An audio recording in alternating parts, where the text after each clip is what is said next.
and to the Credentials Committee. My name is Mrs. Fannie Lou Hamer, and I live at 626 East Lafayette Street, Roosevelt, Mississippi, Sunflower County, the home of Senator James 𝙁𝙗𝙧 and Senator Kent. It was the 31st of August in 1962 that 18 of us traveled 26 miles to the county courthouse in Indianola to try to register to become first-class citizens.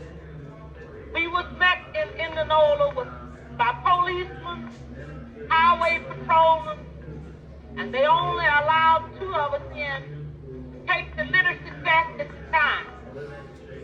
After we had taken this test and started back to Roosevelt, we were held up by the city police and the state highway patrolmen and carried back to Indianola, where the bus driver was charged that day with driving a bus the wrong car.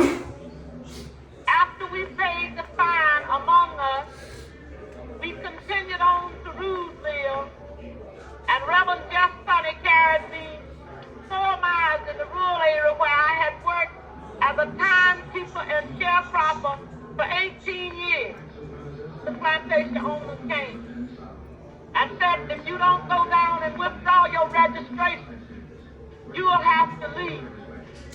Then if you go down and withdraw, that you still might have to go because we're not ready for that in Mississippi.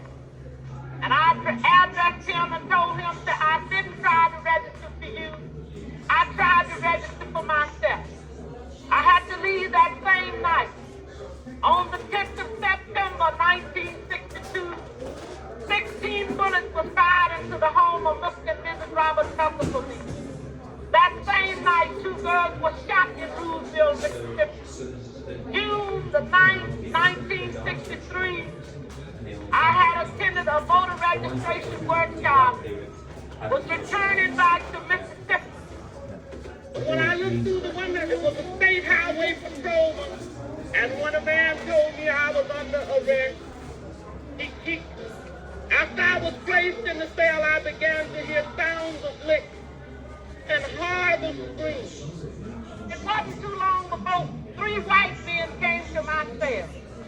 One of these men was state highway patrolman. He said, we're going to make you wish you was dead. I was carried out of that cell into another cell where they had 2 Negro prisoners. State highway patrolman ordered the first Negro to take the blackjack. The first Negro prisoner ordered me, by orders from the state highway patrolman, for me to lay down on a bunk bed on my face. I laid on my face, the first Negro began to beat. After the first Negro had beat him till he was exhausted, state highway patrolman ordered the second Negro to take the blackjack. I began to scream, and one white man got up and began to beat me in my head and tell me to hush. One white man, my dress had worked up high. He walked over and pulled my dress. I pulled my dress down, and he pulled my dress back up. I was in jail when Medgar Evers was murdered. All of this is on account of we want to register to become first-class citizens. And if the Freedom Democratic Party is not seated now, I question America. Is this America, the land of the free and the home of the brave, where we have to speak with our telephones off of the hook because our lives be